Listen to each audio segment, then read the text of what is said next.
तू चंचला तू कामिनी तू पद्मिनी सदैव once more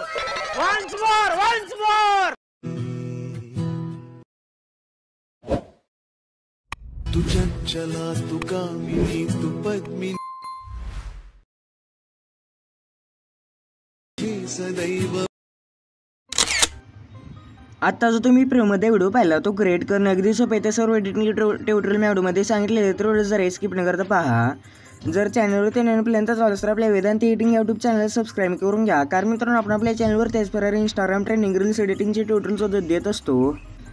तर सोबतच मित्रांनो या व्हिडिओला लागणारा आपला VNचा QR कोड आहे ना त्या व्हिडिओमध्ये कुठेही दिसणार. तो व्हिडिओ जरा स्किप न करता पहा. आणि मेन म्हणजे आपला हा व्हिडिओ आहे तो QR कोडवरती बनवलेला आहे. तर आपल्या त्यासाठी एक चॅनलला सबस्क्राईब तेवढं करून टाका. तर आणि व्हिडिओ लाईक केलं नसेल तर लगेचच करून घ्या. कारण मित्रांनो आपण आपल्या म्हणजे ह्या यूट्यूब चॅनलवरती डेली असे VN QR कोड्स देत असतो. तर आपल्याला हा QR कोड आहे ना तो व्हिडिओमध्ये कुठेही दिसणार आहे. थोडं जर स्किप न करता पहा. आणि QR कोड सापडल्यास आपल्याला लगेचच स्क्रीनशॉट काढून घ्या.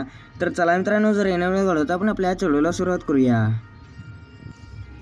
तर सगळ्यात पहिल्यांदा उतरून आपल्याला ना प्ले स्टोअरवरून VN हा ॲप डाउनलोड करायचा. त्यानंतर ओपन करून इथे इथे कोपऱ्यातले 3 डॉटचे शेजारी एक स्कॅनरचं ऑप्शन आहे आणि याच्यावरती क्लिक करून परमिशन अलाउ करून कोपऱ्यातल्या अल्बमच्या ऑप्शनवरती क्लिक करायचं. त्यानंतर मी जो QR कोड दिलेला आहे ना तो इथे सिलेक्ट करून ते तुम्हाला एक डाउनलोडचं ऑप्शन बघायला भेटेल. या डाउनलोडच्या ऑप्शनवरती क्लिक करून तुम्हाला इथनं फाईल आहे ना ते डाउनलोड करून घ्यायचं. त्यानंतर ना इझिली तुम्हाला अशा प्रकारे इंटरफेस बघायला भेटेल. तर आता आपल्याला कोणताही एक फोटो सिलेक्ट करून इथे रिप्लेसवरती क्लिक करायचं. त्यानंतर नेक्स्टवरती क्लिक करायचे. तर इझिली आपला व्हिडिओ तो बनवून रेडी होऊन जाईल. तर आता इथे एक वेळेस प्ले करून पाहू शकता मित्रांनो, बघू शकता अशा प्रकारे. तर आता हा व्हिडिओ सेव्ह करण्यासाठी कोपऱ्यातल्या शेअरच्या ऑप्शनवरती क्लिक करून व्हिडिओची क्वालिटी वाढवून एक्सपोर्टवरती क्लिक करायचं. तर इझिली आपला व्हिडिओ तो गॅलरीमध्ये सेव्हला सुरुवात होईल. आपल्याला हा व्हिडिओ सेव्ह केल्यानंतर ना आता असं VNच्या होम पेजवरती यायचं. त्यानंतर प्लसच्या आयकॉनवरती क्लिक करून न्यू प्रोजेक्टवरती क्लिक करायचे. त्यानंतर ना आता जो VNमधला QR कोड म्हणजे जो VNमधला व्हिडिओ होता ना त्याला सिलेक्ट करून नेक्स्टवरती क्लिक करायचे. तर हा व्हिडिओ ॲड करून घ्यायचा आपल्याला. त्यानंतर आता स्टार्टिंगला येऊन हे जे 3 नंबरला जे गॅलरीचं ऑप्शन आहे याच्यावरती क्लिक करून फोटो आपल्याला फोटोजमध्ये येऊन मी जो व्हिडिओ दिलेला आहे ना तो 30 सेकंदाचे ओव्हरले दिलेले आहे ते ओव्हरले आपल्याला इथे ॲड करून घ्यायचे.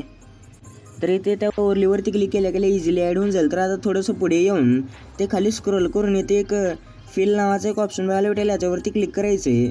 त्यानंतर आणखी एकदा म्हणजे थोडं अजून एकदा पुढे येऊन ब्लँडिंगमध्ये येऊन इथे एक स्क्रीन नावाचं एक ऑप्शन बघायला भेटेल. म्हणजे इथे स्क्रीन नावाचा इफेक्ट आहे त्याला ब्लँडिंग आपल्याला स्क्रीनवरती ठेवायचं. त्यानंतर बरोबरचं या टिकच्या ऑप्शनवरती क्लिक करायचे.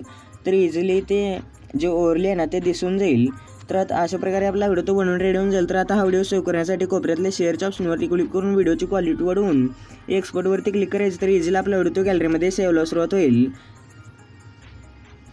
तर आजच्या व्हिडिओमध्ये इतकंच. व्हिडिओ कसा वाटला कमेंट करून नक्की सांगा. जर तुम्हाला अशा प्रकारे VNचे QR कोड्स पाहिजे असतील तर या चॅनलला सबस्क्राईब करून घ्या. तर भेटूया पुढच्या नवीन इंटरेस्ट व्हिडिओमध्ये. तर पुढचा व्हिडिओपर्यंत जय शिवराय जय महाराष्ट्र.